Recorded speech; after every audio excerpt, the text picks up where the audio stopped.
were Palestinian volunteers for a suicide mission. The site chosen for their operation was an Israeli settlement close to the heavily guarded Lebanese border. Their mission was to hold hostages and demand the release of Palestinians from Israeli prisons. Kiryat Shimona became their target and their grave.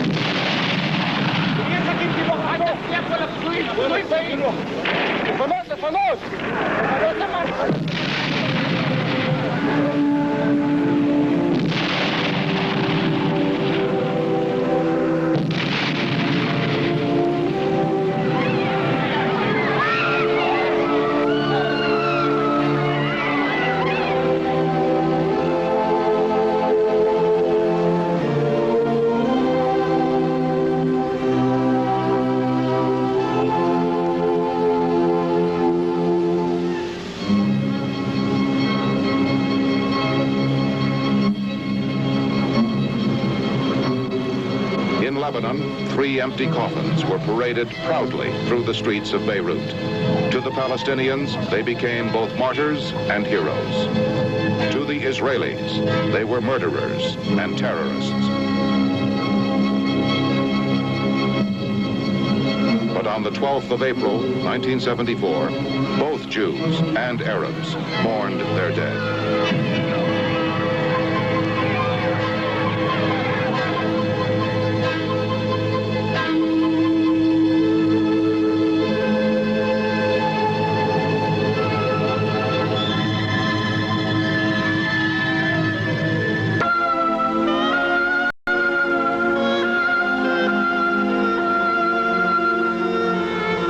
Arab women sell flowers at the gates of a cemetery. A 4th woman sweeps her way slowly between the gravestones.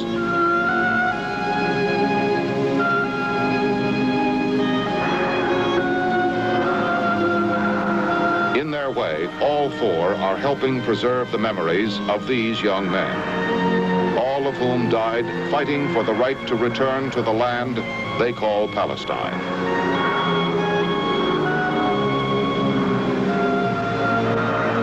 Also commemorated here are the few who died on terrorist missions inside Israel and the occupied territories. This is the Martyrs' Cemetery in Beirut. A very special place for the Palestinians who have lived in refugee camps here for the past 30 years. For them, there are no other heroes, no movie idols, no rock stars. The only cult that matters here is that of the martyr, the man who sacrifices himself for the cause, the Palestinian Revolution. This program looks at why some Palestinians will kill and be killed to return to a small piece of land. We spoke to men who've offered to face certain death and to a commander responsible for sending men to certain death.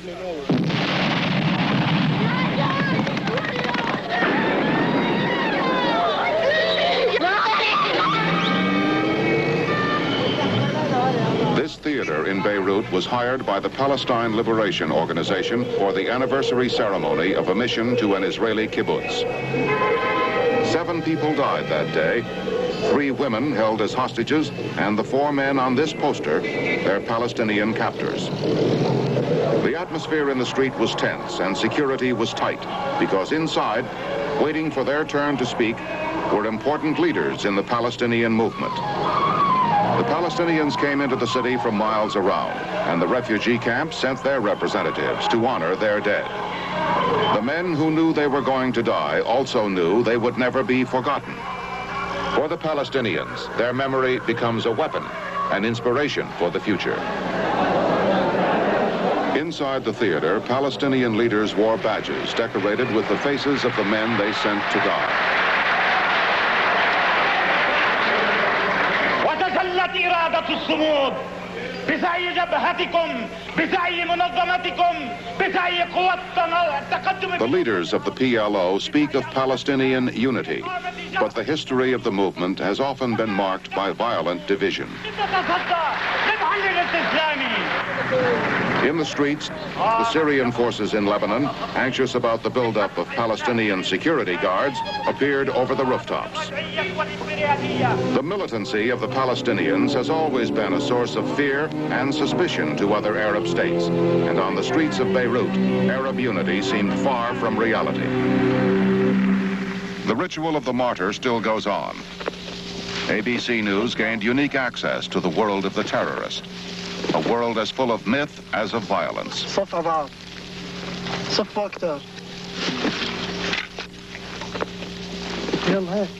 The photographs taken here will be used for another set of badges and posters, for another theater.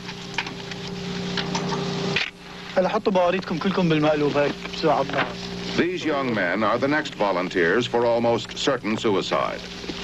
When their mission is over, they will probably lie dead with their Israeli victims. The new breed in the commando movement today represent a quite different way in trying to fight violence with violence.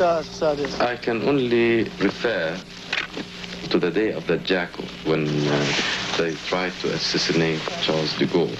If one reads this book, one can find a revelation that the only mistake that man made, that he wanted to plan it in such a way that he had, in the end, a chance to run away, to be alive. This new breed of commandos who are doing operations, they write their wills, they take their pictures. They know that they will be dead after the operation. Represent a very, very dangerous and fantastic weapon. There is no cure against an attempt that is being carried by someone who is ready to die. They are carrying death with them, but also they accept the fact that they will be among the victims. Mustafa Zain, a Lebanese businessman, is a supporter of the Palestinian cause with very close friends in the movement. When one is asking the question of why the Palestinians cannot settle in these vast areas of the Arab world and leave the Israelis that small piece of land, so-called small piece of land, what we are saying really is take another home. But is it really the solution? Why is it so hard in the West to understand the Palestinian plight, to regain his identity on his own land, when it's so natural today? After 2,000 years ago, certain people have an open way. Any man or woman of Jewish faith coming from Russia or the United States automatically has the right to settle and a passport to take in the land of Israel today because he had certain contact with the land 2,000 years ago. Why are we expecting the Palestinians to be less patriotic than the Israelis? But the patriotism and destiny of Arab and Jew in the Promised Land have been linked throughout history, and never more so than in the last 30 years.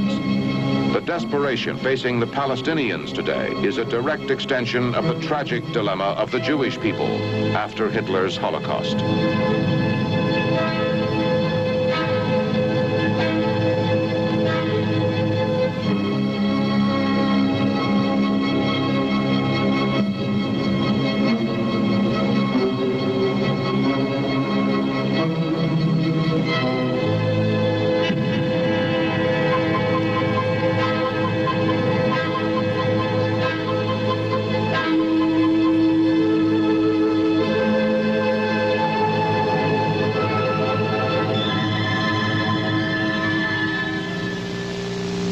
Millions of Jews were wiped from the face of the earth, and the ones who remained could no longer feel safe in Europe.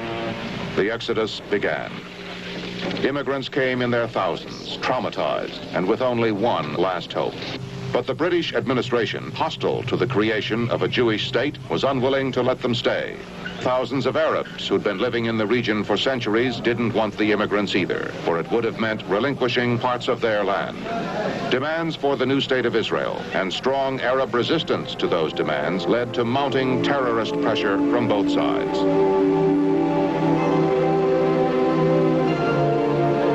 After Jewish terrorists bombed British headquarters in the King David Hotel, security tightened on Arabs and Jews.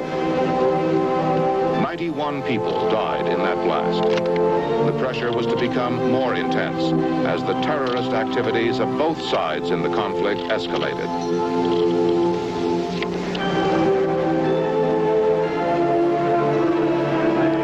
The consequences for the victims were the same then as now. Eventually, the situation could be controlled no longer.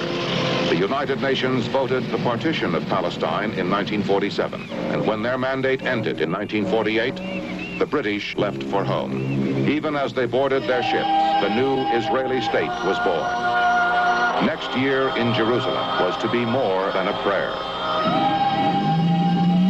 The combined Arab armies attacked the new nation. Statehood and war arrived at the same time, but the Israeli forces fought to victory. Through fear and panic, a massive refugee problem was created. These frightened and suddenly homeless people became the Palestinian problem of today.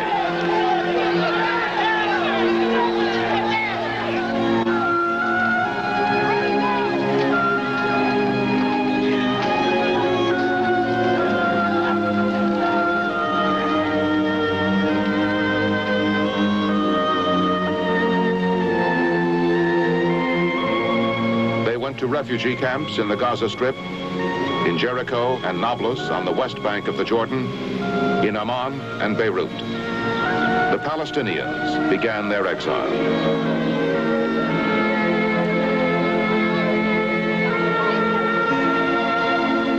In 30 years, the world has seen many changes. Some Palestinians have comfortably established themselves elsewhere in the Arab world.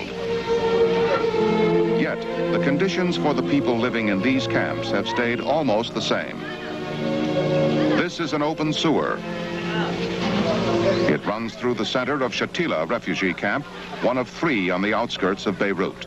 44,000 Arab refugees live in this area.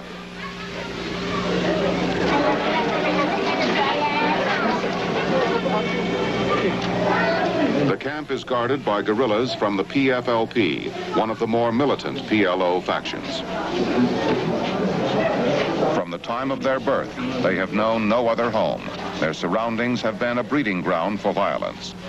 These men believe there is only one way to escape their camp and return to Palestine: by the gun. The camps exist because Israel refuses to readmit most refugees and because other Arab states have been reluctant to permanently accept a homeless and militant minority. Tel Azatar. 2 years ago, this was a refugee camp much like the one we've just seen. Thousands of Palestinians died here, blockaded and shelled for 52 days. Since 1970, the PLO has based itself in Lebanon. It was drawn into the bitter civil war, bringing PLO factions into open conflict with other Arabs, Syrians, and Lebanese Christians. Arabs destroyed this camp at Tel Al-Zatar.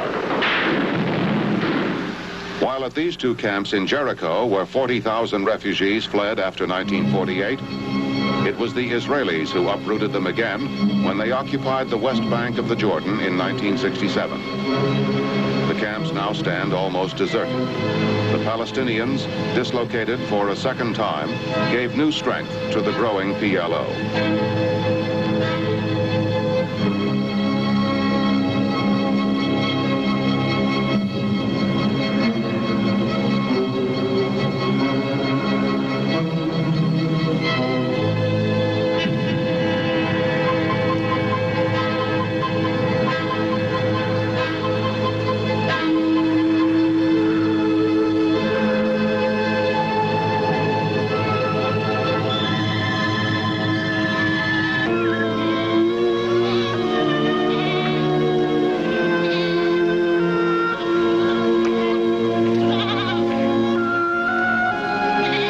Dispute, Palestinians had lived for centuries in the land which is now the State of Israel.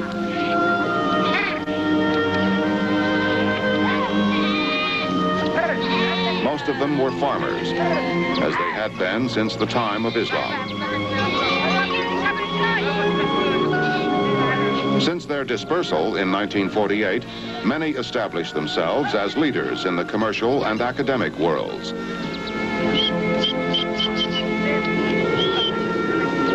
One of their most influential writers and spokesmen was Ghassan Kanafani. On the morning of the assassination, we all sat longer than usual, drinking our Turkish coffee on the balcony. As always, Ghassan had many things to talk about. That morning, he was telling us about his comrades in the Popular Front for the Liberation of Palestine.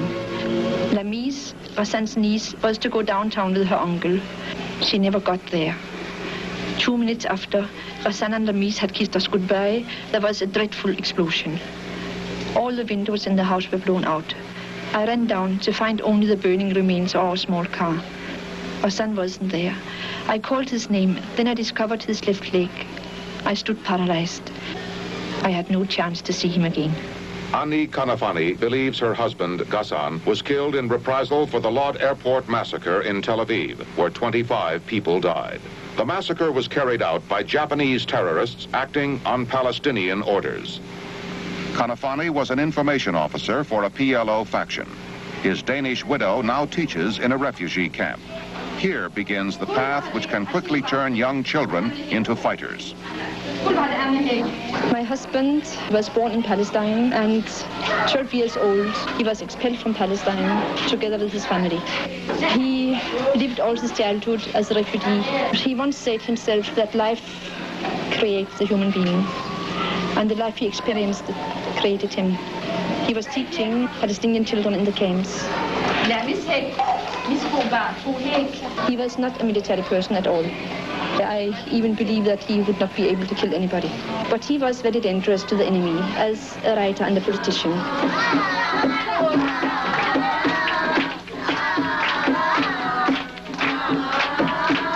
Ghassan was the first one, in fact, of those Palestinian intellectuals who were not military fighters. They were militant, yes, in the political sense, but they were not military fighters. He was the first one who the Israeli killed. And there were many to come after him. Wael Soiter, Basil Kubaisi, Kamal Nasser, and many others. So why did they want to kill those?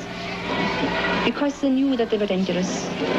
The world is all too familiar with the Palestinian guerrilla war waged against Israeli civilians and officials. But their targets have also included other Arabs. Palestinians have been attacked in return. According to authoritative Western intelligence sources, this is a list of Palestinian officials killed by agents of the Israelis or in Israeli commando raids since Kanafani died in 1972.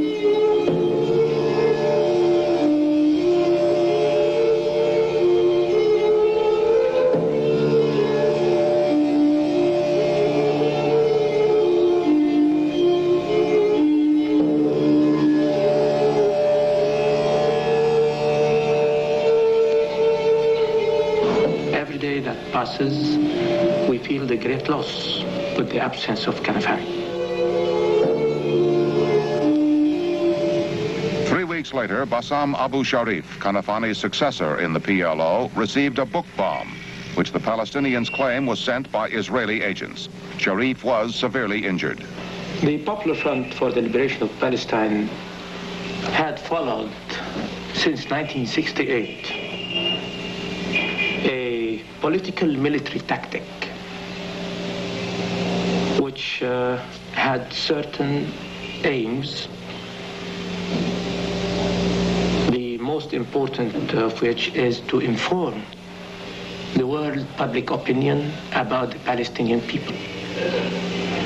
We realized at that time that following such a tactic might create negative results, but nevertheless we felt that this tactic would lead to a certain entry to the minds of people. Although it is a violent entry, but it will be an entry. At least it will raise the question, who are these? Why are they doing it? And I think we have succeeded to a great extent. The Palestinians feel that terrorism has been largely successful, bringing Yasser Arafat and the PLO to the United Nations. But why is it necessary for civilians to suffer for that success? We have won. We have done our duty. We have told the world public opinion, and we still tell the world public opinion. We tell all civilians not to come to this part of the world, to Palestine, because it is a battlefield. I will not be responsible, and my organization will not be responsible for any German, British, French, Dutch, American who would be killed in a tourist bus at a certain part of Palestine. Because we believe that this area is a battlefield, and we are fighting our enemy that had pushed our people by force from Palestine. But violence breeds violence. The PLO has caused innocent people to suffer, and their people have suffered in return. The children in this camp are taught to dance and sing about a land they have never seen. But as history has proven, victories are not won with toy hand grenades. These 6-year-old children will soon receive another kind of training.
Guerrilla in training is 11 years old. In time, his experience in the refugee camps and the rigorous military training he received from the PLO will make him into a soldier. He too may decide to make the final sacrifice. We have already seen 3 of these young men who have made that decision. They were decorating a military jeep with remembrance posters of their dead comrades. With their 3 friends, they'd been living apart from their unit for several weeks, getting to know each other before leaving on one of the next suicide missions. They are all sons of Palestinian parents who volunteered to die, perhaps to kill. This is the youngest in the squad. He's 16. To be a Palestinian martyr, we have to look into the very name, commando, or fidai in Arabic.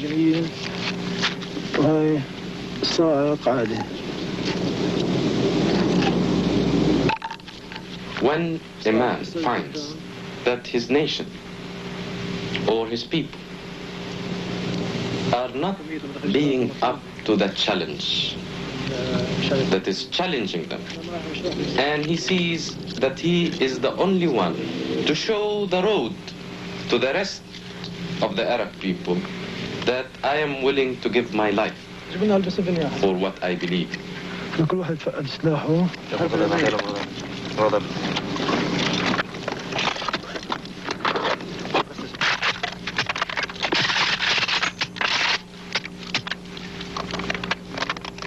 So a man, to erase the shame of defeat from his Arab brothers and to pave the way for his children in order to have an identity someday.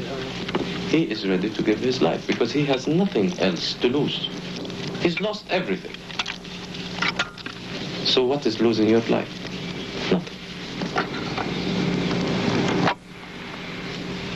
Despite his youth, this man is one of the most senior Palestinian military trainers. He learned his trade fighting in the Lebanese Civil War. In this photograph, taken about 12 months ago, we see him with a group he has trained. Today, only he is still alive. The rest have died fighting. His latest group of trainees are now ready to follow their predecessors. We go on suicidal missions because we have a cause and we have a principle and a land. We go to release our comrades who are in prisons.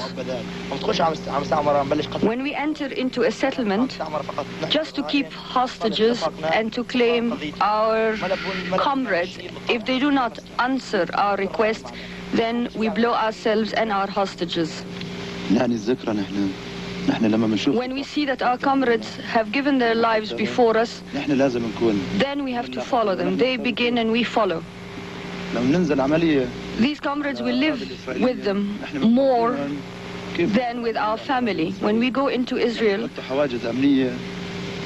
when we go into operations within Israel,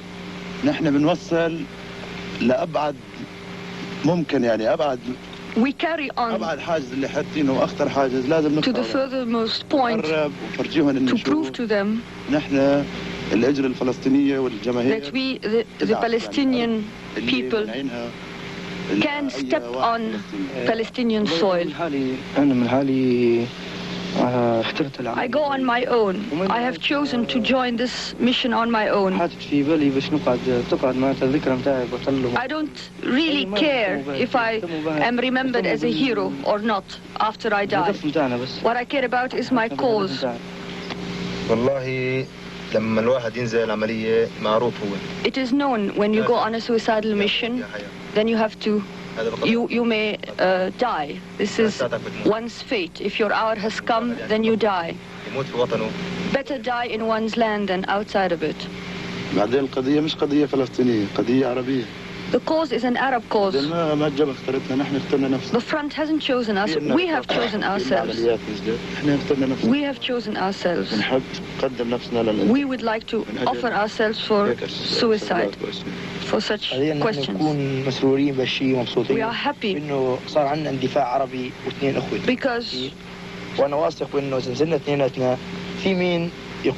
because I know if we go, there will be others who will follow up.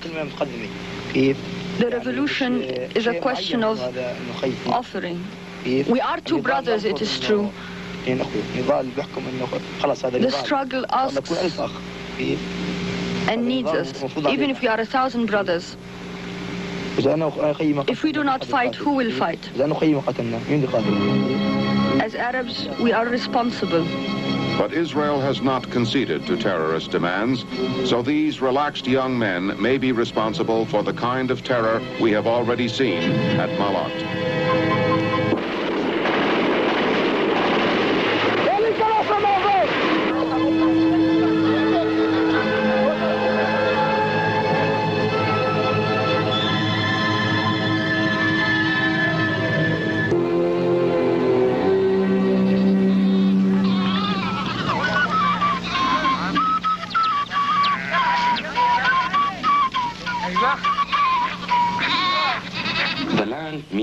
A great deal to any Arab, to any man from the East. It represents his honor, his identity, and everything he stands for.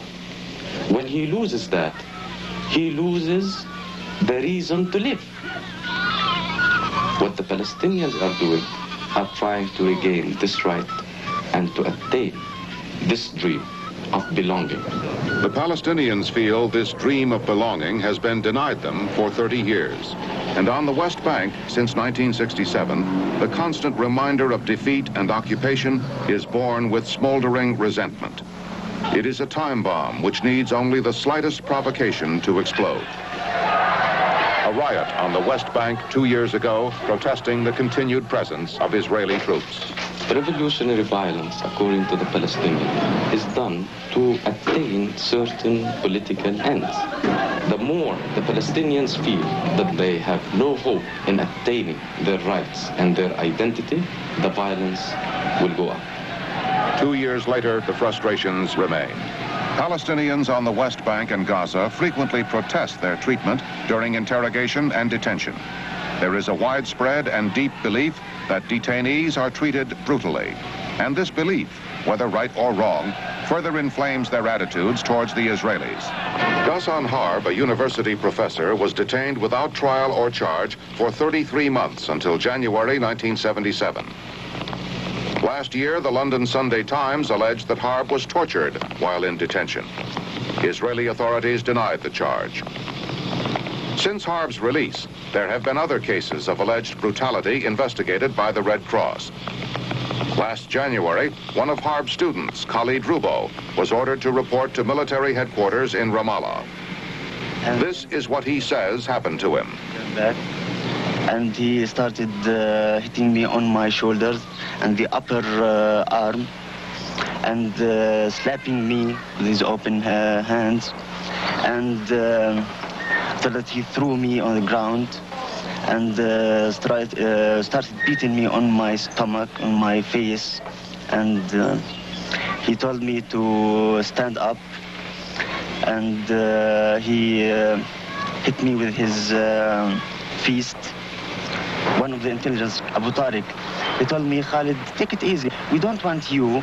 We want to confess about the students who were taking part of the demonstration, and to tell us about the students who are active always, the leaders, political leaders of the students. Rubo says he refused to confess, and after 4.5 hours, he was released from this interrogation center. He was then hospitalized. These photographs were taken by his European professors after examination by a Red Cross physician, Dr. Eric Behrens de Haan, who wrote in his report, quote, "There is no doubt in my mind that the patient has been beaten." ABC News asked Israeli authorities to respond to Rubo's charges. In reply, they stated that the charges had been investigated, that those responsible were brought to justice, and that the case was absolutely extraordinary and in direct contradiction to the policies of the Israeli military administration. However, a high Red Cross official on the West Bank, formerly responsible for investigating such allegations, told ABC News, quote, "By being a little bit more understanding on the humanitarian side, the Israelis could probably obtain much more active cooperation. Unfortunately, the way some of the local military governors behave, it generates hatred and resentment with no end." This same official says he discussed Israeli interrogation methods with the U.S. State Department. To do that without authorization was contrary to Red Cross policy, and he was subsequently dismissed. No one can prove that force is often used in Israeli detention centers, but no one can deny that Palestinians believe it is. And this belief contributes to some of the more extreme terrorist actions where hostages are taken and demands for the exchange of prisoners tragically result in bloodshed. ABC News spoke to Reserve Major General Aharon Yariv, a former chief of Israeli military intelligence, about the cycle of violence between Israelis and Palestinians, and asked him about the range of Israeli actions to counter terrorism. I would like to stress that all of these activities were, in most cases, I would say in the almost totality of the cases, characterized by selectivity and discrimination. This does not mean that we didn't hurt sometimes people, Arabs, Palestinians, who were not directly involved in terrorist organizations. But this was due then to the case that the terrorist objectives were planted near, by, or inside refugee camp or civilian installations or civilian locations or habitations, etc.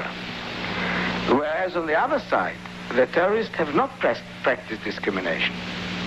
For example, they blew up a Swiss airplane that went to Israel in air. They tried to kill people at the Rome airport. There was the Lod massacre of people were mainly pilgrims from abroad were killed, not even Jews or Israelis. They putting bombs or explosive material into buses in Jerusalem is not a very discriminatory action. This is a typical Arab village. Arab scholars in the United States say that more than 400 such villages have been destroyed or replaced in Israel and the occupied territories since 1948. Some Arabs were compensated for the loss of their homes and others were not. Birim is a village near the Lebanese border.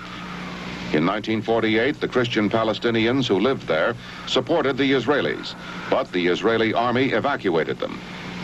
5 years later, the army demolished the village.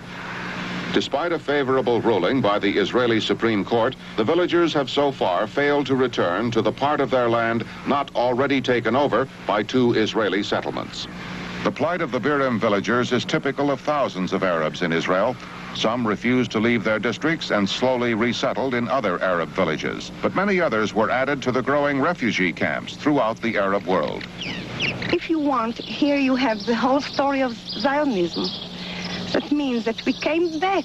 ABC News asked to speak with someone from the Baram kibbutz, one of the 2 settlements now farming land once owned by Birim. The Israeli resident suggested Elisa Zohar. But it's not enough because the people who lived there, the Arab people who lived there in Birim, they don't want and they haven't to pay for the whole Jewish history. I accept it. So we have a problem. Now these people, for 30 years, they still believe they will come back. And they raise their children with a dream of coming back to Birim.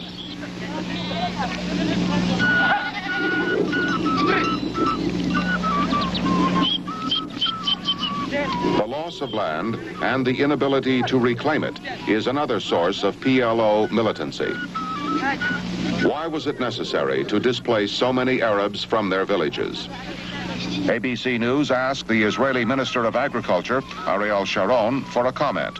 But when he declined, we went to the agency which, with the state, owns over 90% of the land in Israel, and to the man who places Jewish settlers on what was once Arab land, Director of the Jewish National Fund, Renon Whites. The villages which I planned and built is on the land used previously by the Arabs. Many of them are today refugees. Look, we cannot escape from an historical fact that Israel, among other things, we also created land and out of marches and so on, but we used Arab land for our survival. And the problem and the issue is a clash between 2 justices. We had to leave, we had to have a son to live underneath, and they have to regain the dignity and the national self-expression. And the answer for such a situation is a painful compromise. There's no escape from that.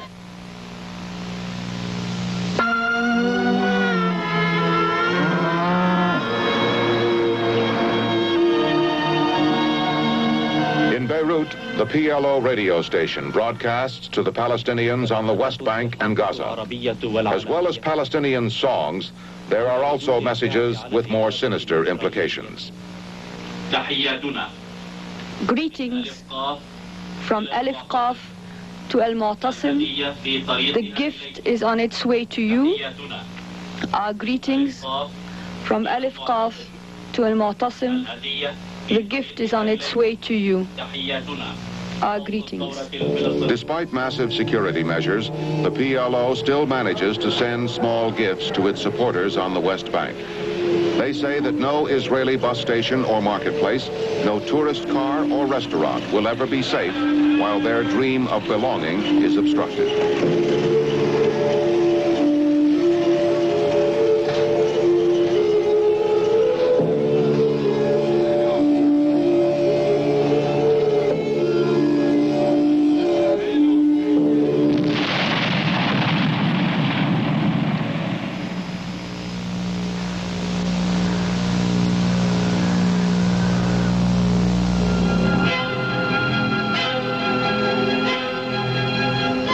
What kind kind of person can order such destruction?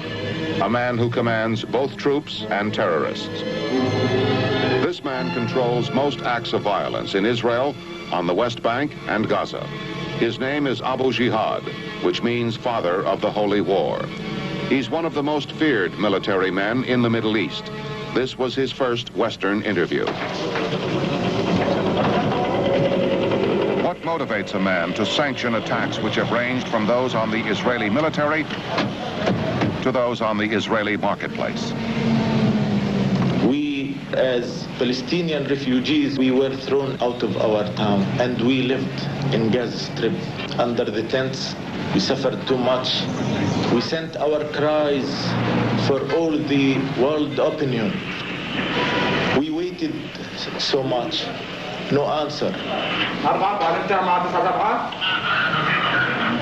Terrorism in Israel is controlled by Abu Jihad from this small radio command center hidden in a valley near the Israeli border.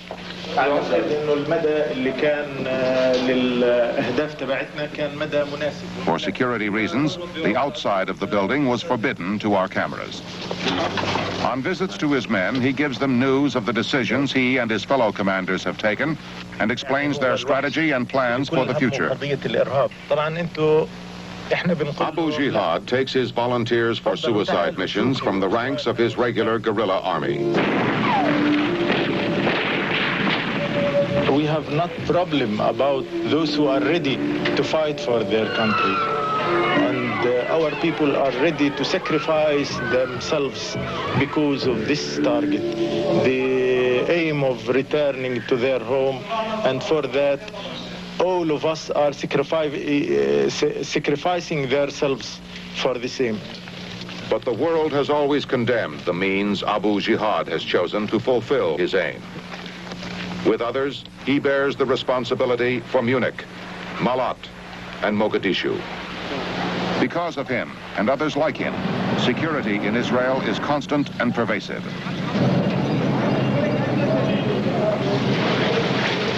Even by the poolside at the Baram kibbutz, not everyone can relax. 3 days ago, I was a night guard. We have to watch very carefully, and we go to the children's home, and suddenly a phone came that we have to put all the people around the kibbutz because they found a cut in the fence on the border. And it is very tense in this moment. It's dangerous. And suddenly, it was one moment that I felt, I don't want to sound sentimental, but it was a moment like this. I felt, I can't go on like this. I'm just fed up, I'm tired. I have only the hope that the border will be open without army, and I can go and see my neighbors there. And it is possible. It's not just a dream. I'm sure it is possible. I won't leave, I'm afraid. But the border is not open, and less than 5 miles from Elisa's kibbutz, the suicide squad was completing its training. Like Elisa, every one of these Arabs believes he has a home in that twice-promised land.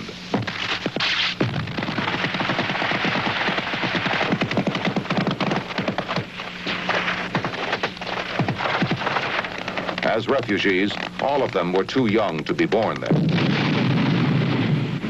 Yet, for the ones who once knew Palestine, the attachment to a memory is enough to drive them on. Bassam Abu Sharif. I come from a small village near Jerusalem called Kufr Aqab. It's a very small village, very quiet. It's close to the Jerusalem airport. My family is still there. Of course, some of them are out of Palestine, but the rest are still in that village.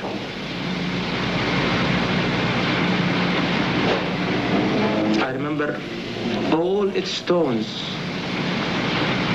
not only the village. And I will keep remembering them. Bassam Abu Sharif remembers a village he may never see again. And Elisa Zohar remembers a past she hopes will never be seen again. Do you know Deutscher? He's an English writer, and a Jewish too. He was the one who said once, if a person is caught in a building, a man once jumped from the top floor of a burning house in which many members of his family had already perished. He managed to save his life, but as he was falling, he hit a person standing below and broke that person's legs and arms. The jumping man had no choice, yet to the man with the broken limbs, he was the cause of his misfortune. If both behaved rationally, they would not become enemies. The man who escaped from the blazing house, having recovered, would have tried to help and console the other sufferer, and the latter might have realized that he was the victim of circumstances over which neither of them had control. But look what happens when these people behave irrationally. The injured man blames the other for his misery and swears to make him pay for it. The other, afraid of the crippled man's revenge, insults him, kicks him, and beats him up whenever they meet. Isaac Deutscher continued, the remnants of European Jewry and the homeless Palestinians have never been able to settle their differences. But what is the sense of it? And what is the prospect? For many in the Middle East, the prospect now seems better than ever before. The Camp David talks seem to have brought Israelis and Egyptians to the end of 30 years of enmity. For them, it is a time of rare hope. The Camp David Accords also invite Palestinians to participate in West Bank negotiations. But the only major political organization supported by Palestinians, both in refugee camps and the occupied territories, is the PLO. The PLO did not take part in the Camp David talks and has rejected the accords, arguing that limited autonomy for the West Bank and Gaza would kill hopes for a separate homeland. Supporters of the accords say the PLO has rejected an opportunity for peace, refused to accept an agreement that could mean an eventual Palestinian homeland, and tragically condemned their people to a continuing cycle of violence and terror. Here is a rare glimpse of the man intelligence authorities believe to be the most shrewd and dangerous PLO commander, the mastermind of the Black September terrorist raids. His name is Abu Hassan. Shortly after Camp David, Abu Hassan told ABC News the PLO will intensify its terrorist campaign. At that time, he said, in addition to actions against Israel, American interests in the Middle East will be targeted. So they insist that the killing will not stop. But how many more of these photo sessions must there be? How many young men will be sent on suicide missions? And how many more people will die with them? This man is dead. He was 20 years old. A victim as well as a perpetrator of terror in the promised land. The land of Moses, Muhammad, and Jesus. Their children not yet able to realize that to kill a man is not to defend a doctrine, it is to kill a man.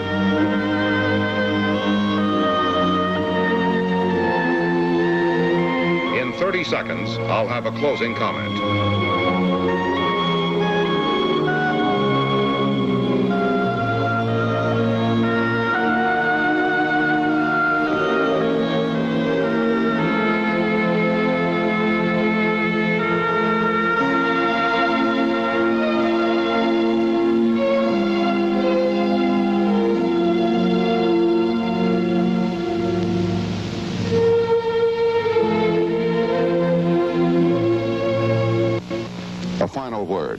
This broadcast has been about people who practice terrorism.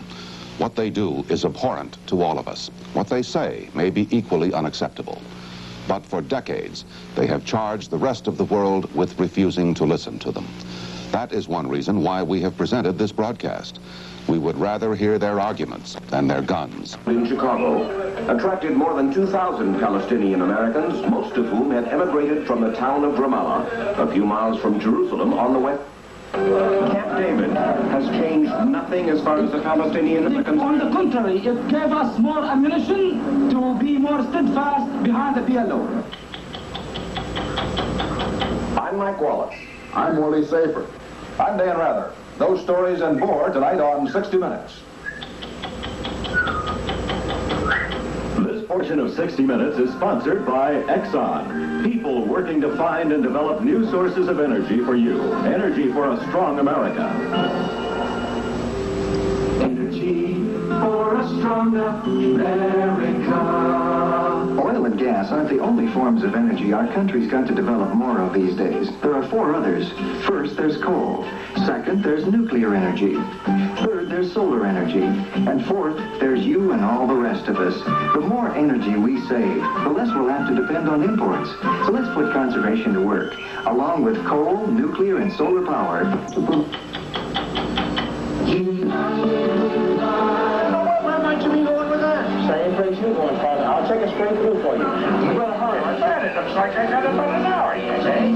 10 minutes At United, we give you all we've got from takeoff to touchdown. We built the largest airline in the free world. What's disappointed me now? We're gonna try.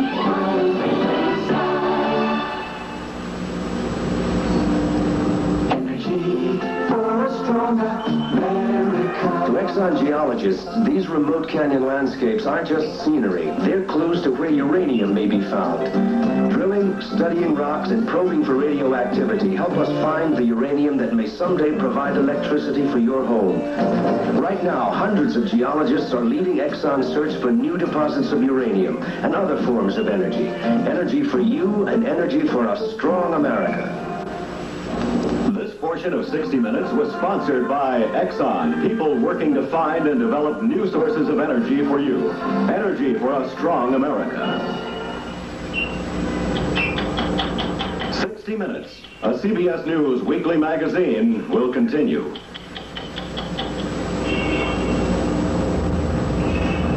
On the season premiere of Magazine, Sharon Lovejoy looks at the growing number of cesarean deliveries and the possible risks to mother and child. Two-time Oscar winner Glenda Jackson reveals what stardom's really like. And senior citizens take over television. October Magazine, Monday morning, 10:30, 9:30 Central and Pacific.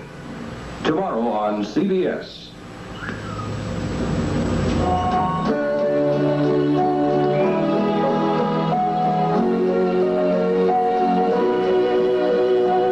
For me, basketball is a way of saying to the world I'm the best. I'm always working on my shots, trying to better my own game.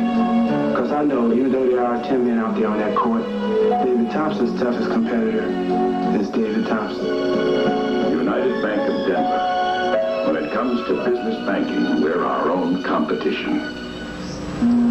Dinah welcomes Bob Hope Monday at 2:30.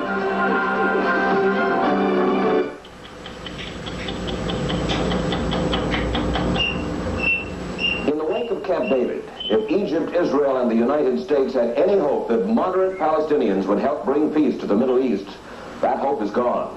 For it seems there are no moderates when it comes to Palestinian rights and a Palestinian homeland. And the PLO's militant Yasser Arafat remains the acknowledged leader of most Palestinians. This is an agreement between Sadat and Begin and the United States, which the Palestinians reject completely because it has nothing to do with the Palestinian people. Camp David has changed nothing as far as the Palestinians are concerned. On the contrary, it gave us more ammunition to be more steadfast behind the PLO. This isn't Beirut or the West Bank. These people are Americans, Palestinian Americans. There are perhaps 100,000 of them in the United States.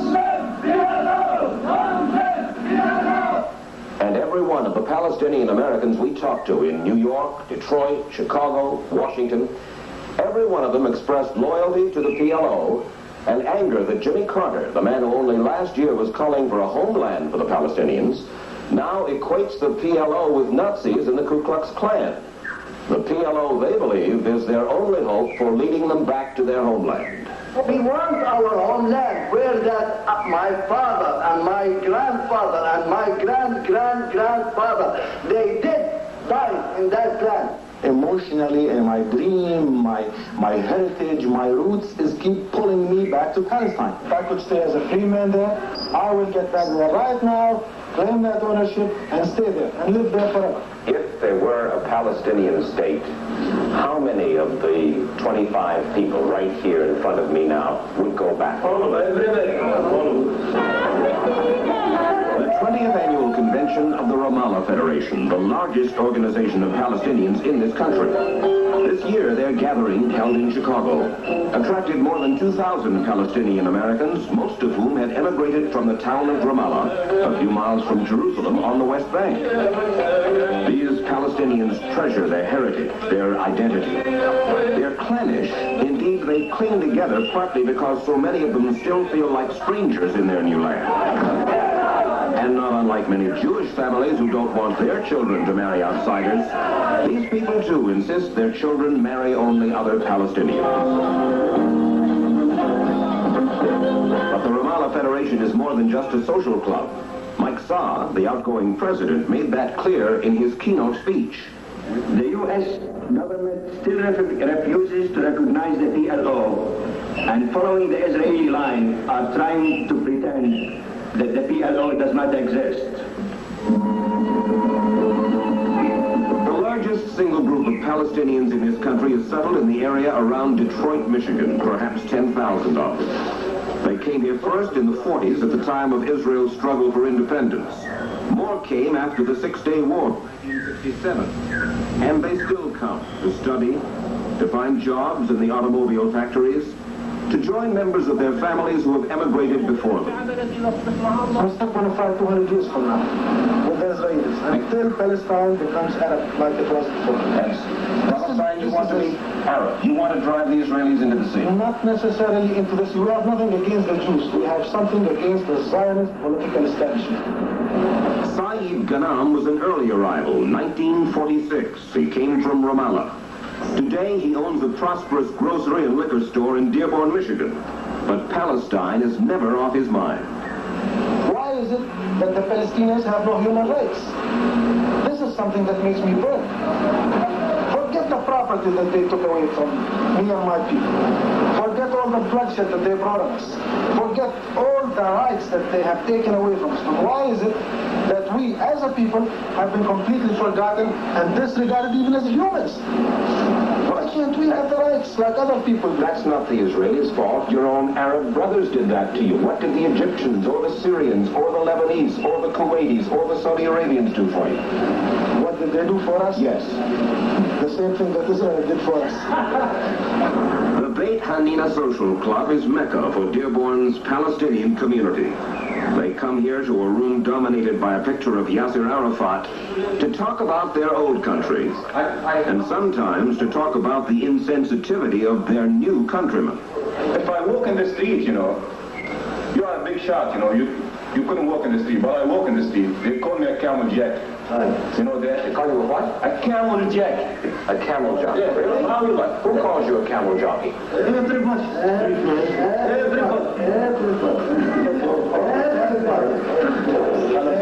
The limbs in the street call me a camel jack. You feel that there is not sympathy for the Palestinian in the United States? Because of the media. You know, you are so pro-Zionist that it's impossible for the American people to know what's right and what's wrong. For weeks, you had front page pictures, articles, editorials, comments on the so-called Palestinian terrorists. Look, what do you mean the so-called Palestinian terrorists? They're not terrorists. At Munich? Yes. Wait a minute. You don't think that's a terrorist? No, it's not a terrorist. No. Because in my opinion, they're not a terrorist because their objective was to hold hostilities and release their fellow brothers in jail who were rotting to death in jail. That's their objective. Don't you think that the very existence of the state of Israel is an act of terrorism? How was it brought about, the state of Israel? How was it established? Who was Menachem Begin? Who was it? So now you're calling us terrorists, right? As American citizens, they bitterly resent the fact that the FBI keeps many of them under surveillance. The FBI traces the movement of all the Palestinian nationals in this country. And in fact, there are two notorious people in the Detroit area. Two FBI agents? That's right. By name? Len Price, one of them, and the other is Don Levy. Okay. And they are constantly touring, you say, around? They seem to be assigned to the Arab community to continue to tap information and scare them from doing legitimate activities in this country. Do you have two officers by the name of Don Levy and Lent Rice in this bureau? That's correct. O. Franklin Lowy is the agent in charge of the FBI office in Detroit. We asked him about the allegation that his agents keep tabs on Detroit's Palestinian community. Well, I'm at a loss to understand why there is so much apparent surveillance of the Palestinian American community in Detroit. That's the only one that I'm talking about for the time being. Well, we don't have the manpower to keep any community under surveillance. Well, here's your card. And the Palestinians gave this to me, and they said, these are the fellows who've been looking over their shoulders. No, we're not looking over anyone's shoulders. And you won't let me talk to Levy, and you won't let me talk to Rice. That's correct. Because? Because I'm the one who's supposed to be the spokesman for the office. You can be rest assured we are doing no investigation of anybody who there's not an allegation that they're a violation of federal law. Abdullah Wadji is an instructor of mathematics at Macomb County Community College outside Detroit. He stayed on in Israel until 1956, then left for Jordan. He emigrated to the United States 5 years later and eventually received his PhD in engineering from Wayne State University. We talked with him and his wife at the home of their friends Nuha and Angelo Aranki. Abdullah Wadji told us of his encounters with the FBI. I have been visited many times by the FBI agents and I have been questioned.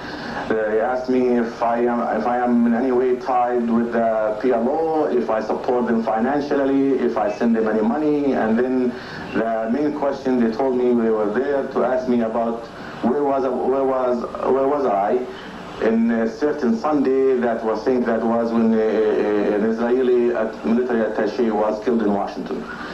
And so they thought that possibly because they knew of your ties to the...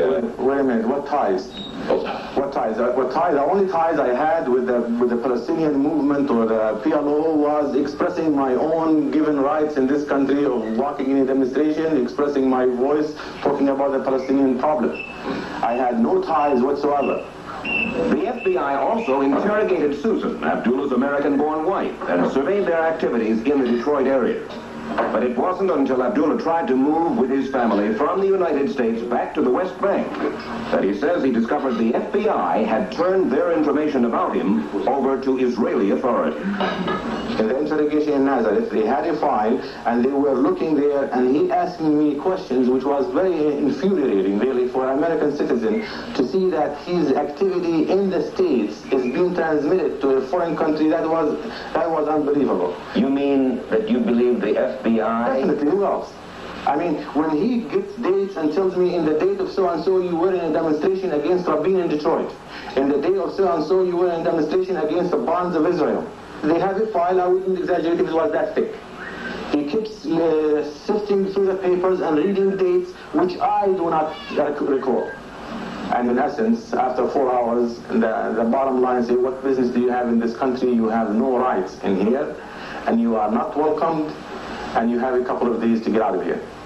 Abdullah Wadji told us that the Israeli authorities had a complete file on him, dates, places, demonstrations, parades, that could only have been furnished to those Israeli authorities by the FBI. Do you exchange information that way? You're asking about a matter, I have to say no comment.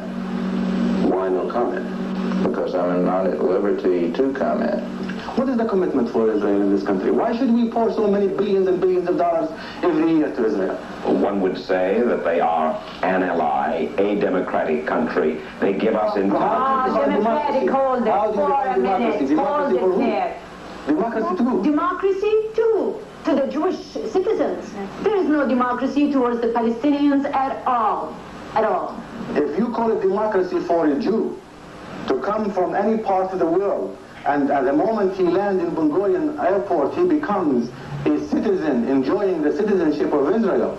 And me, I have my family there, my heritage, my roots, my everything, my background is there. I can't go visit? This is the media business here, where it comes to the democracy, where they brainwash the public here that Israel is the only democracy in the Middle East. That's a phony baloney. One gets the feeling that the Palestinians are troublemakers wherever they go. The Jordanians don't really want you. The Egyptians don't want you. The Syrians don't want you. The Lebanese don't want you. I think the Palestinians are the conscience of the Arab world. They are awakening the conscience of the Arab masses. And the government in the Middle East does not want the masses to be awakened to the facts. Well, I don't know what you mean with troublemakers. Who is the troublemaker? We were a peaceful people in Palestine for centuries and centuries. And then comes the Arab-Israeli conflict of 1948. Jews from all over the world came in, armed, and ready to occupy our land. And you are calling us, Mike, troublemakers. You know, you sound, forgive me, you sound almost like Jews. You sound as though you and the Jews are the two persecuted peoples on the face of the earth. Okay, let me tell you one thing about persecution. You mentioned persecution. I didn't have anything to do with the persecution of Nazi Germany, or of Western Europe, or of Christian Europe. But I'm paying for it as a Palestinian now. And I'm sorry, but the persecuted are becoming the worst persecutors. You're saying the Jews? Yes. I suppose this is a stupid question to ask. You mean to say there's not a person in this room who has ever been involved in anything that could be vaguely termed a terrorist activity? I can swear on my neck that that would be true, that nobody has had any connection with that sort. And you think perhaps that the FBI knows about the meeting that's going on right here now? Most likely, yes. You think so? Most likely. And you think maybe conceivably there's an FBI informer in this room at this moment? Probably. No. We can't see him very well up there on the wall, Yasser Arafat, but I take it that you are... We'll see him in the battle. What's that? We'll see him in the battle. In what kind of a battle? Huh? Liberation battle. You really believe that there's going to be a liberation battle? There's going to be a liberated battle. When? Huh? When? Not today, not tomorrow, it's going to be someday. We're going to fight till the end, either a year from now, 2 years from now, 100 years from now, we're going to fight till the end. Fight for what? For our homeland. If we were forced to come here from our homeland, when our homeland can't be brought back, but only by force. And then, like they forced us to come here, we're going to force them to get out of our homeland, because we want our homeland back. In this 60-second briefing, I'd like to show you how science can affect the way you drive in a Mercury Marquis. Because science has helped create a new Mercury Marquis standard of driving comfort for '79. The most scientifically engineered Marquis in history. Its new styling is more than just beautiful. It's more aerodynamic than last year. Computer-assisted design makes Marquis more spacious than last year. No car in its class has higher ratings for room or trunk space. Expanded glass area and re-engineered seating create a new command position for the driver. A new steering ratio makes Marquis more responsive. A tighter turning diameter provides increased maneuverability. Even Marquis' ride has been re-engineered with all new suspension geometry. Corners flatter, takes dips and bumps with greater stability. Test Marquis' new standard of driving comfort yourself. At the sign of the Cats. Cheap Show tonight at 6:30. Before we get to the mail, this is the CBS Evening News with Walter Cronkite. Good evening. President Carter and Soviet leader Brezhnev have been in communication via the Washington-Moscow hotline on ways to effect a ceasefire in Lebanon. Bob Schieffer reports from the White House. CBS News has learned that the contacts between President Carter and Soviet President Brezhnev took place last night and this morning on the Washington-Moscow hotline. As a result of the contacts, U.S. officials now believe that the Soviets will support a U.S. call in the United Nations for a ceasefire. It's understood that Mr. Carter made the first contact last night to express concerns about the fighting and to express concerns about arranging a ceasefire. Brezhnev returned the call this morning, also expressing concerns about fighting and also saying he would like to see a ceasefire arranged. Since Mr. Carter has taken office, the White House has never confirmed publicly when the hotline was being used, and there was no official confirmation this time. Officials apparently feeling that official confirmation that the hotline had been brought into play might leave the impression that the situation had grown even more serious than it already is. Bob Schieffer, CBS News, the White House. As Bob noted, at the time President Carter was contacting Brezhnev on the hotline, Syria's President Assad was in Moscow. And tonight, upon his return to Damascus, Assad summoned Lebanon's President Sarkis to Damascus, but whether the meeting in Syria was prompted by that Moscow-Washington contact was unknown. Egypt, meanwhile, has added its voice to those calling for an end to the fierce fighting in Lebanon. A government statement urged Israel to stop its support to the Christian forces. While there was some mild criticism of Israeli support, there was no mention of Israel's naval bombardment last night of mostly Muslim West Beirut.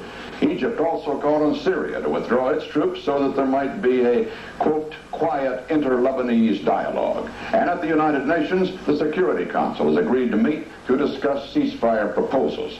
But throughout all this, the fighting continues. The U.S. Embassy in West Beirut came under mortar attack today, 3 shells landing in the embassy compound. 2 U.S. Marine Guards and 11 Lebanese, most of them embassy employees, were wounded. It's not known which side fired those mortars. We have a report on the battle for Beirut from Hal Walker in the Christian sector. The Syrian shelling of the past several days has taken its toll. Here in Ashrafia, stronghold of one of the largest Christian militia groups, there is not a building that has not been hit by the artillery barrages. Many of them totally destroyed. And still the firing continues. The armed guerrillas pick their way through the rubble, occasionally sniping at the Syrian positions, but mostly avoiding the incoming bombardment, feeling confident that they are superior to the Syrian forces on the ground and on their own turf if they can just survive the shelling. And the civilians, they are resolute in their intention to stay on here. Through the haze and the smoke of battle, the Karantina Bridge can just be seen. This the Christians need for access to supplies and ammunition, and this the Syrians are determined to hold against all odds. The Christians are obviously dug in here for a long fight. In spite of the devastation wrought here by the Syrians and their artillery, they are not going to have an easy victory if their aim is to wipe out this right-wing stronghold. Hal Walker, CBS News, Ashrafia. Egypt today observed the 5th anniversary of the 73 Mideast War with a massive display of troops, tanks, artillery, and missiles, all of it occupying a square mile of desert near the Suez Canal. There was 11 captioned ABC News.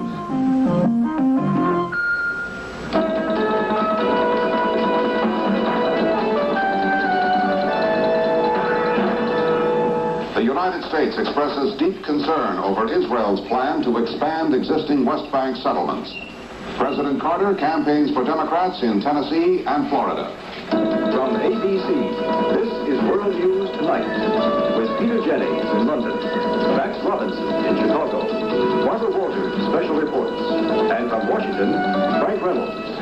Good evening. The United States and Israel once again are in sharp disagreement tonight over a familiar and troublesome issue, the Israeli settlements on the West Bank.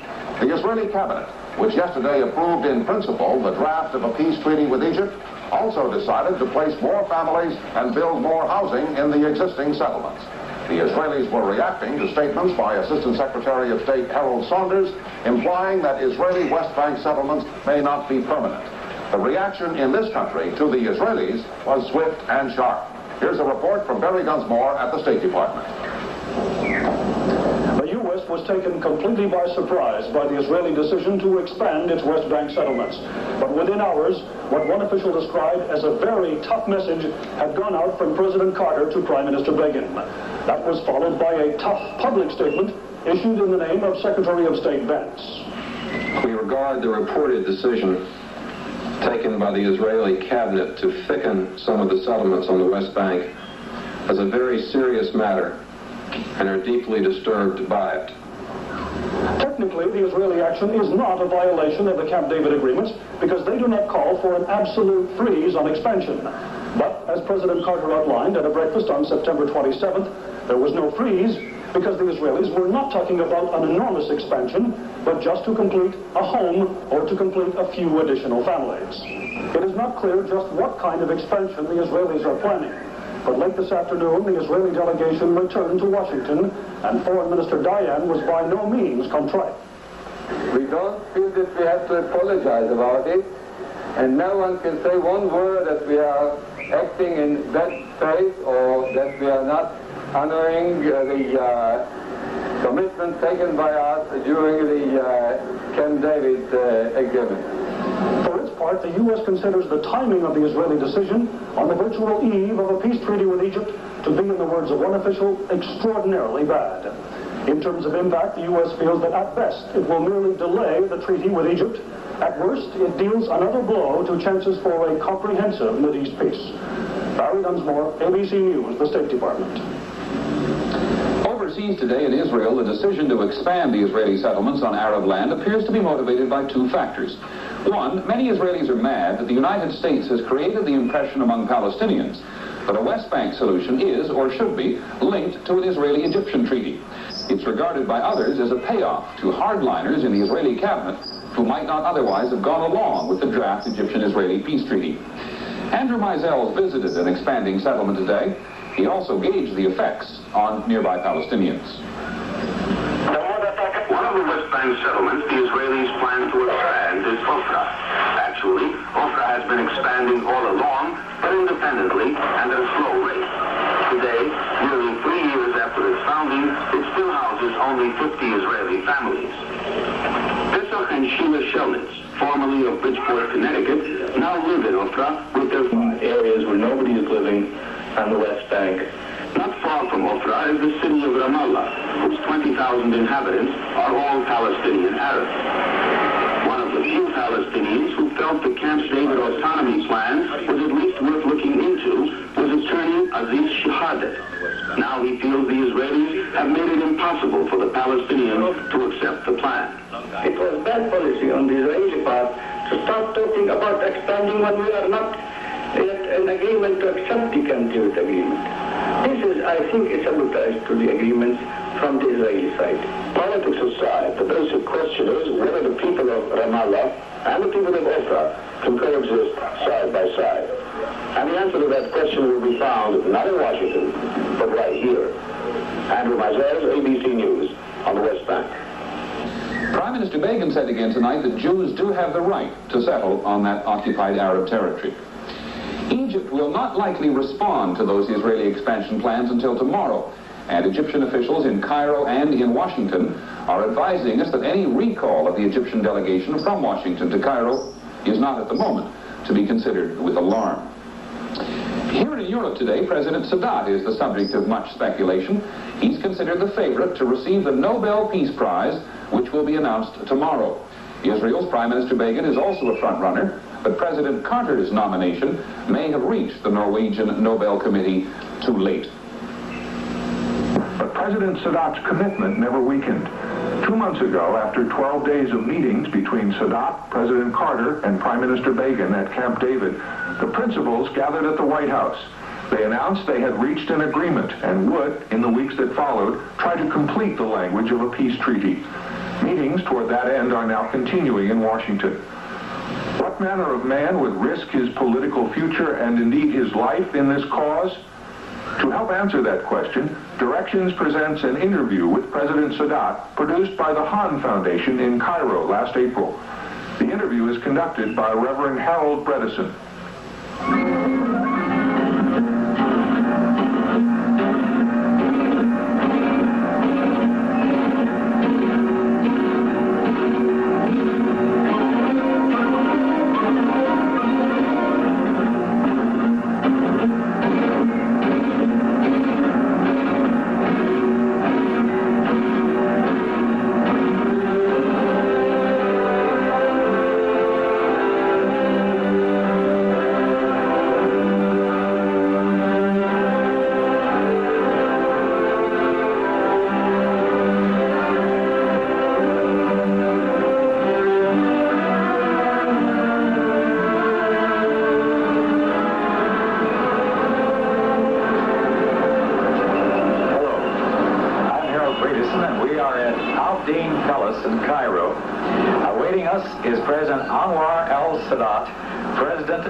In November 1977, President Sadat, on his historic peace initiative, told the Israeli Knesset he had come to demolish a wall of rejection, fear, hallucination.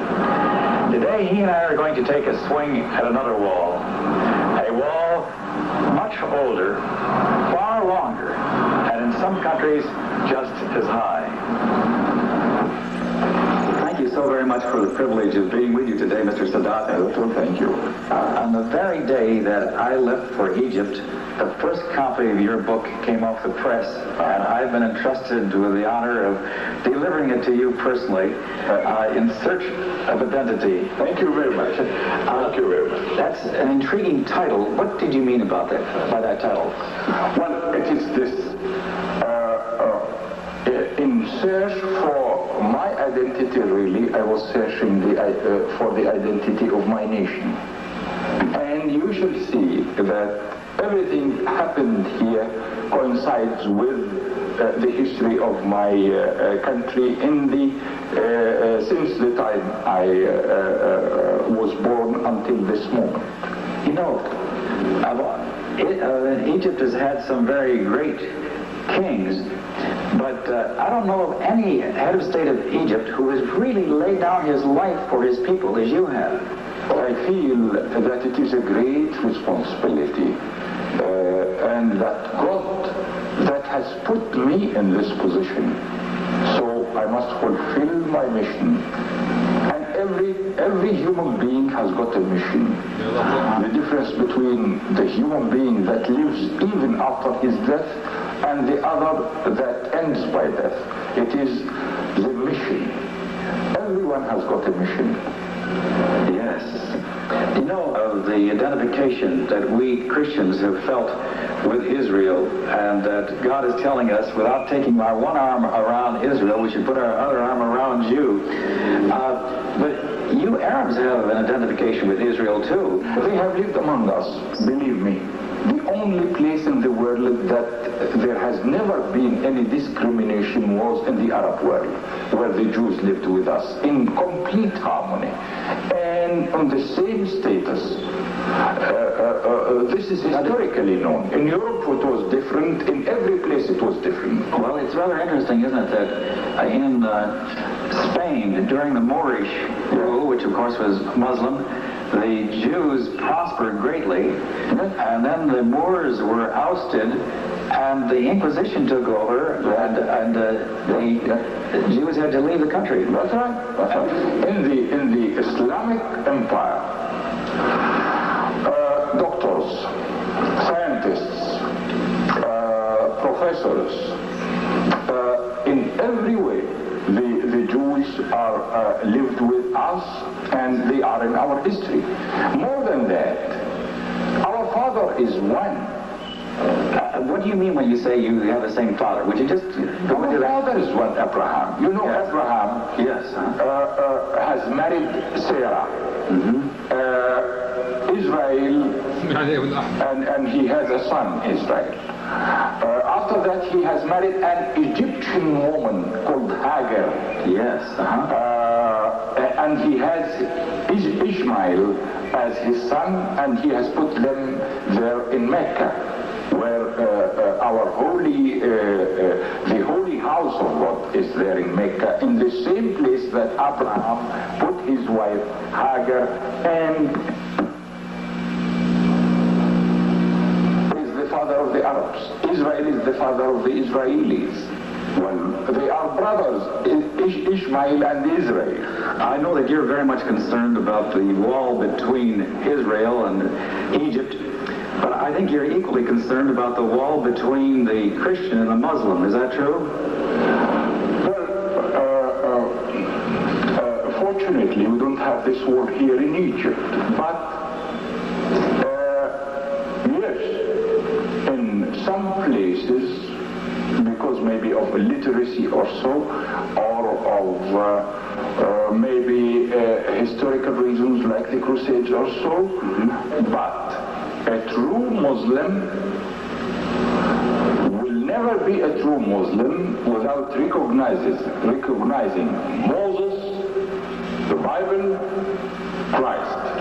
Now, you said there's no wall here, and I've been here for several weeks on 2 occasions, so I recognize the fact that there is practically no wall. And yet, there is a rumor around the United States that a law has been passed here that any Muslim who converts to another religion is executed. Well, this is completely not true. This law was proposed by someone in the assembly, but it was refused here. But unfortunately, the same thing happened, the same law there in Israel, and it was accepted by the Knesset there. My assembly didn't accept it here. Well, you know, Americans are extremely concerned about religious liberty because, after all, that was our reason for our founding in the first place. You mean a man like, for example, Billy Graham could come here and hold a crusade in a stadium or something like that? Why not? Why not? Why not? I am planning,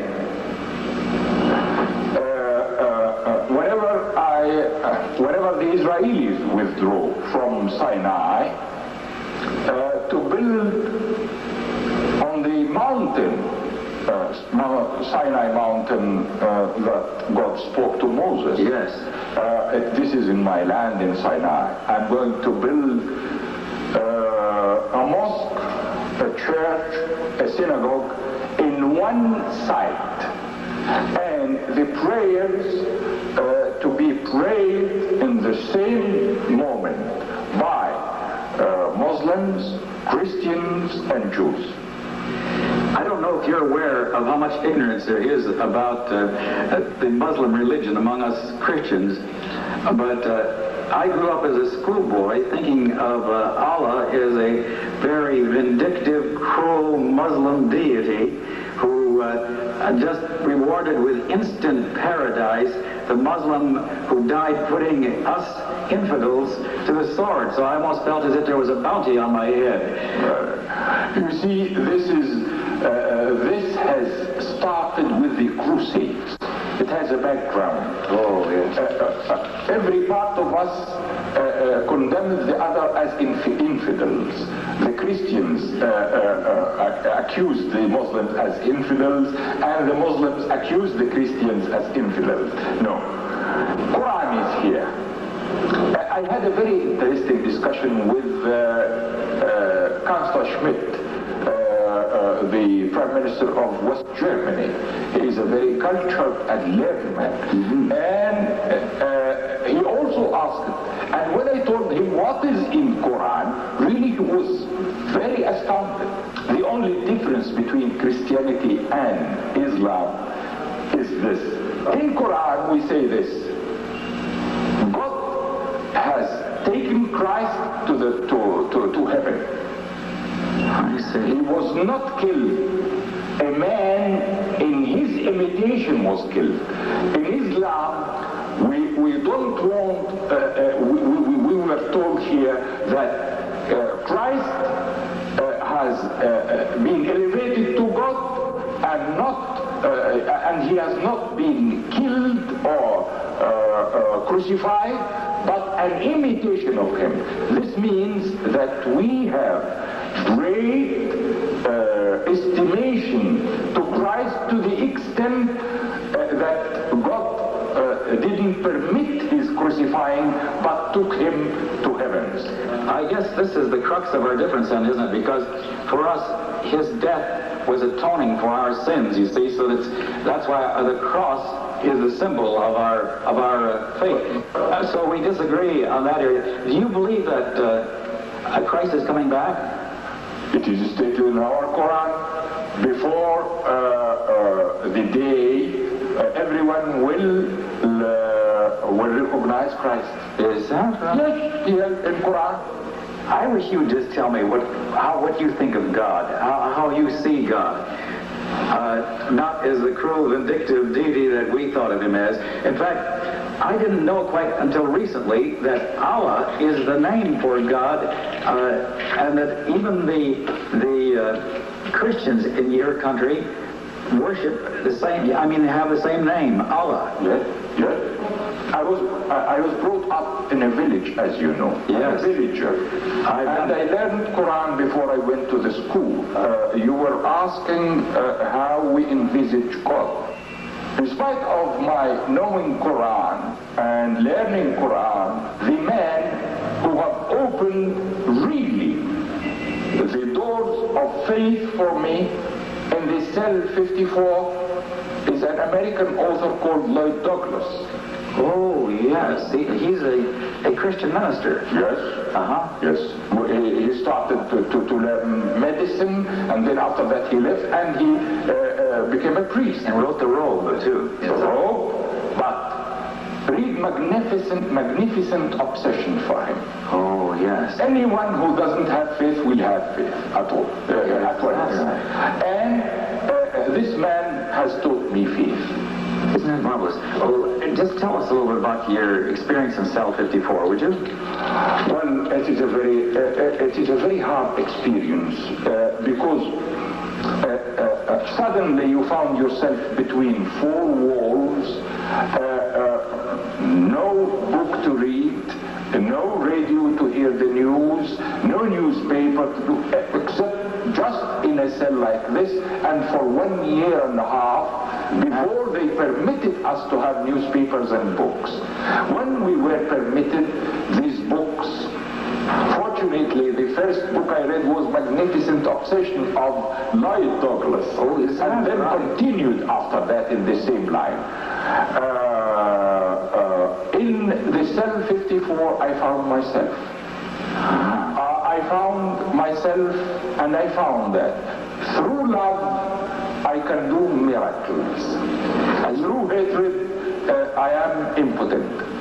I think the expression you used was, my heart was taken over by the love of the Lord of the universe. Right.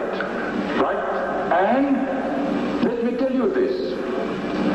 The most happiest 6 months that I lived or ever to live were the last 6 months in the cell. Well, now, when you said your heart was taken over by the love of the Lord of the universe, was this something that just sort of oozed in on you, or did it happen in a particular time? No, it is part of my nature, but I couldn't recognize it before I was put in the cell. Let me tell you this. In 2 places you will find yourself, either in prison or in war. You will find your true self. I found my true self because out of prison, like any other one, and because of this civilization, material civilization, and the man's needs, and so one is always preoccupied. He didn't have the time to meditate or to live inside himself. In this cell, you are either you learn to live inside yourself, or you will become mad, because in 4 walls with nothing to do. So I found myself.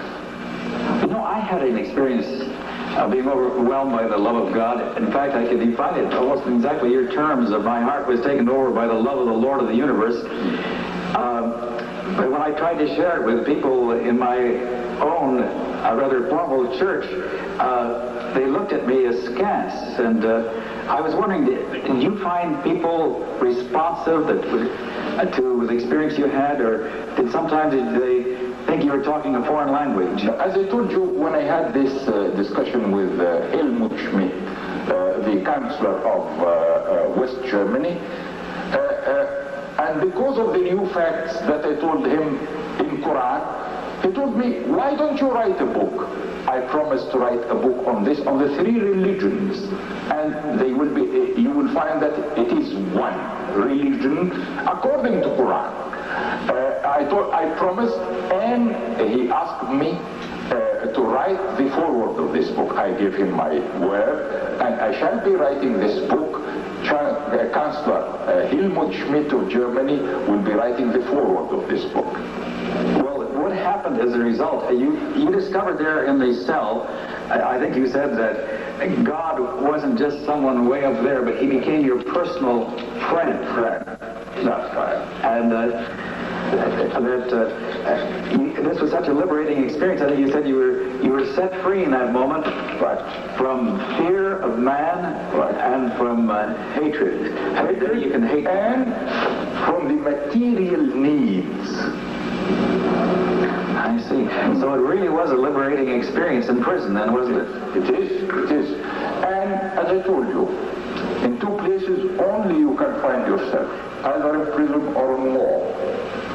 As you know, we evangelicals have been, you might say we've had our arm around Israel and our back towards the Arab world. We've been so completely identified with Israel, first of all, because all of our origins are there, our prophets and apostles and Jesus Christ, and the Bible is all of Jewish origin. Also, you know, we feel that in the prophecies, do you remember Moses stood towards the close of his career, first on the Mount of Blessing, then the Mount of Cursing, and you remember on the Mount of Blessing he told the Israeli people what would happen if they followed God, and the Mount of Cursing, the curse that would befall them. And he said, if you don't, are not faithful to God, God will scatter you to the ends of the earth. And then, but then he won't wash his hands of you. He'll bring you back to Israel. And of course, when they started coming back, we saw this as a plan of God. And when we felt that the Arab world was not accepting the right of Israel to exist, then we felt we had to take sides with Israel against the Arab world. But when you, at your historic peace initiative, announced to the Israelis, we accept your right to exist in peace and security, based on justice, then suddenly you, instead of being a menace, as it were, we saw in you an instrument of God. I shall always consider my initiative, as I said, a sacred mission. And I shall always be proud of it, and I shall always be proud that this is the most important action that I have done during the whole of my life. Be sure of this. Right now, there seems to be a stalemate, doesn't there, in your peace initiative? Well, as I have already stated before, unfortunately, really,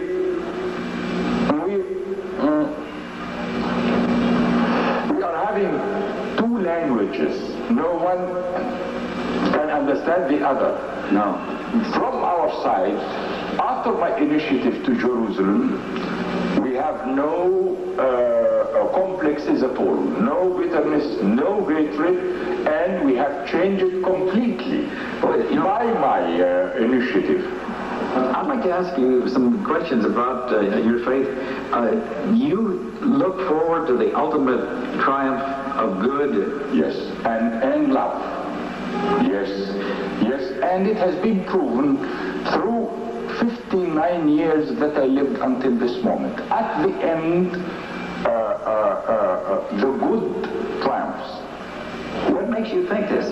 In view of the fact of the history of endless warfare and conflict, what makes you think that good is going to triumph? Because I have seen it, as I told you, as an experience myself during my life. And through love, miracles can be achieved. My initiative itself to Israel, it is pure love instead of hatred, violence, bitterness, and so on. But unfortunately, they didn't understand the spirit that is behind it until this moment. As I told you, they speak the same language they spoke before my initiative, while we have here changed it 100%. We have a complete new language. Love, acceptance among us, good neighborhood, in all the sense of good neighborhood. Do you feel history is coming to a climax? Yes, I'm sure of this. Now it is the turn towards the morale, honesty, instead of what the civilization has created among us, and the material needs that has really polluted all our conceptions and our relations among ourselves all over the world. I think it is on the peak now, and we are returning again, and we shall return again. This is compulsory. We shall return again. Now, we haven't told Christians that believe in a organized intelligence, evil intelligence called Satan. Do you believe that there is a Satan, or do you just think of the power of evil? Yes, for sure I believe in Satan. I believe there is a Satan because it is stated in Quran here. We share a belief in the afterlife, of course, don't we? Right. You believe in paradise and in hell too? And in hell, yes. Now, what determines who goes where? When we say that God knows beforehand who will go to hell and who will go to paradise, because He is the Creator. But it is for us. He has given us the brains and the mind, and He has created us after His image, and part of His soul in us. It is stated in Quran and in the Bible. So it is for us to choose. Here is the wrong, here is the right, and here is the wrong. According to this, what we choose, we choose ourselves. We shall be in the day either in hell or in paradise.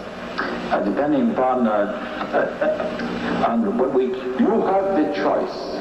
The choice between heaven and hell. Everybody would choose between right and wrong. And on this, because God, as I told you, has created us after His image. When He created Adam, our father, He has put part of His soul in him. I see. Well, this is something we really have in common, that we believe in the importance of the individual, because man is created in the image of God, and this is one reason why we believe in human liberty, isn't it? That is what I'm telling you. We have no differences among us at all. It is illiteracy or fanatism that has created this. The three religions are one. Now, let's see. Your attitude towards Muhammad is quite different from our attitude towards Christ, isn't it? And then you don't believe that He was divine, do you? No, He's a human being. And yet, He's the highest authority figure next to God in your mind. Yes, he is a prophet that came from God, that was sent by God to teach us Islam. Now, do you believe He wrote the Quran? No, it came to him from God.